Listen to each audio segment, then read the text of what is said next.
মায়ের লাগে জান তার কি আর পাশরিতে পারে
আজকে গান কমিটি আছেন যারা শুনেন বলো দিয়া আমাদের মাঝে মাঝে চা খাওয়াইবেন একটু পড়াশোনার দিয়া শিল্পীরা কিন্তু গান গায় স্যার জুড়ে একটু বড় বড় একটু চা দিবেন আমি তো গানের বেশি মনে করিব কি বলে কেটকে নিয়ে এসে কেটকে বুড়া বুড়া থাকলে বলে খাওয়াইতে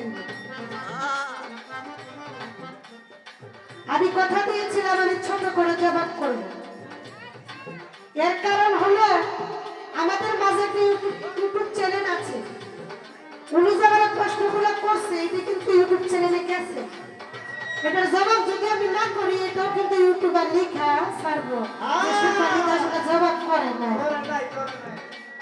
তাই ছোট্ট করে উনার কথার জবাব আমি করবো উনি সর্বপ্রথম দ্বারা আমাকে দুইটি প্রশ্ন করেছেন একটা প্রশ্ন হলো আমার খাজা মুরাদ চিশতি রহমাতুল্লাহ আলাইহি উনার এই যে খাজা নামটা এই নামটা উনি কোথা থেকে পাইছেন এইগুলো একটা আরেকটা কথা হলো বলছিলাম তুমি যে খাজা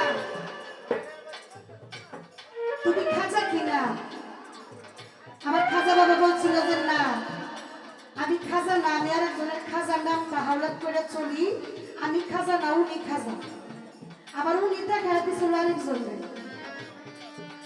এইভাবে অনেক অনেক অনেক নামে খাজা নামের সাথে নাম জড়িত ছিল সুন্দর করে আমাকে দুটি প্রশ্ন করা হয়েছে আমি তিনার কথার জবাব খুব ছোট করে করব এই যে খাজার নামটা উনি যখন বায়াত গ্রহণ করলেন ওনার মুর্শিদ ছিলেন উনি প্রথম জালালি ভাব কার কাছে পেয়েছিলেন তিনি হয়েছেন ইব্রাহিম কুন্ডুজি তিনি ছিলেন একজন সাধক পুরুষ তিনার এই ঝোলার ভিতরে একটা ফল ওই ফলটা নিয়ে আমার খাজা বাবার ওই ফল বাগানে একদিন হাঁটতে হাঁটতে চলে গেছে হাঁটতে হাঁটতে চলে যাওয়ার পরে দেখতেছে আমার খাজা বাবা ওই ফল বাগানে ফলের গাছগুলো দেখাশোনা করতেছে তখন আমার খাজা বাবা কই নিয়ে একজন এই মানুষজন গেলে ওনাকে খুব খেজমত করতো ইব্রাহিম কুন্ডুজিকে দেখে আমার খাজা বাবা ওই গাছের থেকে দুই তিনটা ফল ছিঁড়ে ওনাকে দিল যে হুজুর আপনি কি আহার করেন ওই ফলগুলো ইব্রাহিম কুন্ডুজি হাতে পেয়ে খুব খুশি হইল খুশি হওয়ার পরে ওনার ঝোলার ভিতর থেকে আরেকটা ফল আমার খাজা বাবাকে দিল খাজা বাবা ওই ফলটা খাইল খাওয়ার সাথে সাথে ওনার জ্বালানি ভাব শুরু হয়ে গেল বললো আমি আর ঠিক থাকতে পারতেছি না আপনি আমাকে মুরিদ করেন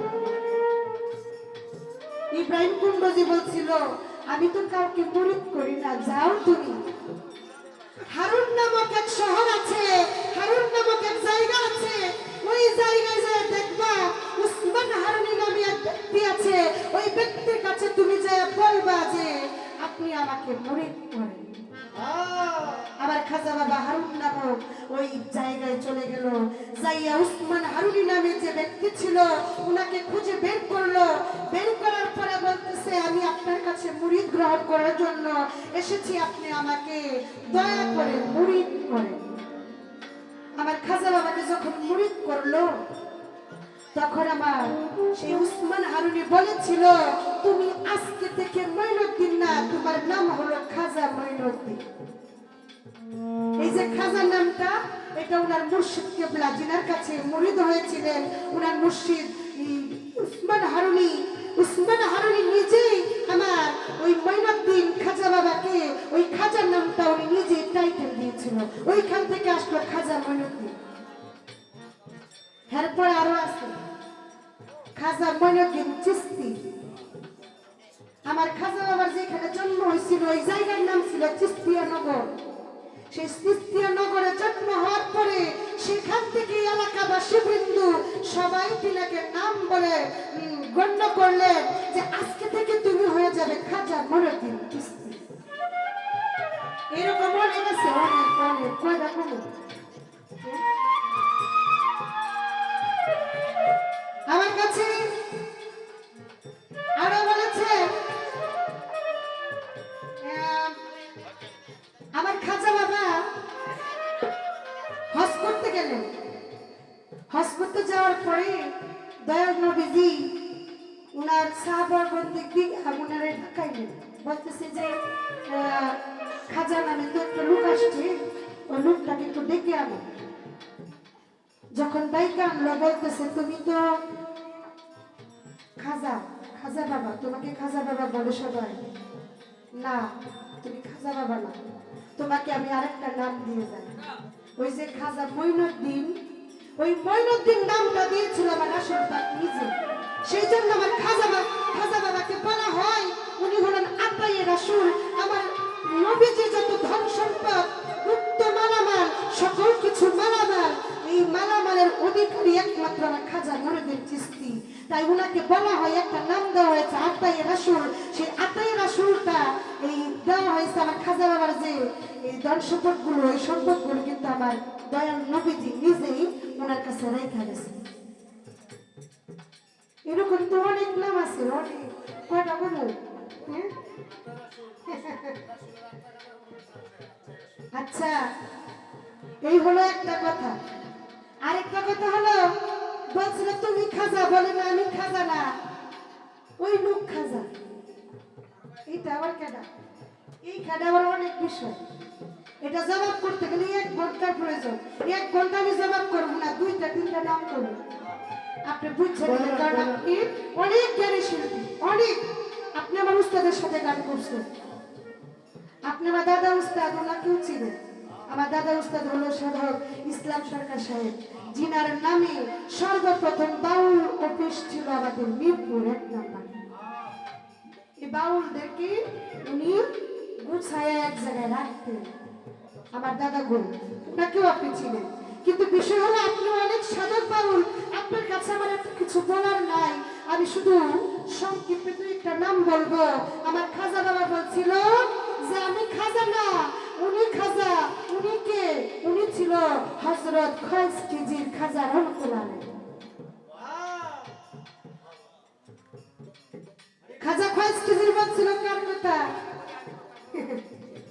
খাজা খয়জকিজির বলছিল আমার দয়াল নবীর যিনি দাদা ছিলেন খাজা আব্দুল মুত্তালিব। এরকম খাজা আব্দুল মুত্তালিব উনি আস্তে আস্তে মানে উপরেই যাইব খালি। চমৎকার লাগে, চমৎকার, ভালো। আর কমনা 2-3টা নাম কইছি, আপনি যদি আপনার দরকার লাগে পরে স্টেজে তো ছোট্ট করে ওনার জবাব করলাম। আমি একটা নাম বললেই হইতো, কিন্তু আমি 2-3টা নাম দিয়ে ভাগাই দিলাম। তো আমার কাছে যে তো প্রশ্ন করছে, আবার বলতেছে তুমি যদি আমাকে প্রশ্ন করো আমাকে জীবনী থেকে প্রশ্ন করবা, জীবনের বাহিরে কোনো কিছু বইল না, তাহলে আমার প্রশ্নের জবাব দিতে ভালো লাগবে। আমি তো জীবনী থেকে বলবো আপনাদের। কারণ আপনি আজকে পাইছি আবার কবে পাই ঠিক নাই। এক মাসের বিরতি তো এক মাস বড়া খালি যাতে এটা নিয়ে খালি গবেষণা করেন এই প্রশ্নই আপনার আজকে করব। আপনি বলবেন দাঁড়ায়া, কারণ পালাগানের শিল্পী তো এমনি দাঁড়ায় তো শুধু গান গেলেই সময়টা কাটবে না, ওনারা দাঁড়া করার একটা ব্যবস্থা করে দেওয়া যাবে। আপনি বলবেন দাঁড়ায়া, আমার বড় পীর জন্ম নেওয়ার আগে, আমার বড় পীর জন্ম নেওয়ার আগে একজন ব্যক্তি তিনি বলেছিলেন বড় পীর থাকবে সকলের উপরে, সবার উপরে। ওই ব্যক্তিটা কে? ওই ব্যক্তিটা কে?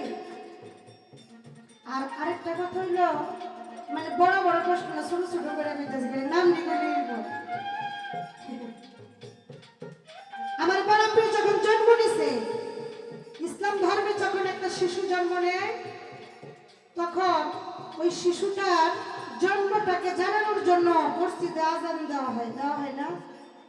বা মসজিদে আজান না দিলেও পারিবারিক ভাবে যদি জায়গা থাকে ওইখানে একটা আজান দেয় না? আমার একটু জানার বিষয়, আপনি বলবেন আমার বড় পীর আব্দুল কাদের জিলানী যখন জন্ম নিয়েছিলেন তখন ওনার জন্মটা জানানোর জন্য ওই আজান দিছিল একটা ব্যক্তি। ওই ব্যক্তিটা এই দুইজন ব্যক্তির দুইটার নাম আমি জিজ্ঞাসি, দেহির নাম দিয়ে যদি ভালো করে কয় পরের স্টেজ থেকে গান অন্যরকম হয়েছে, তাই কয়ে দিলাম।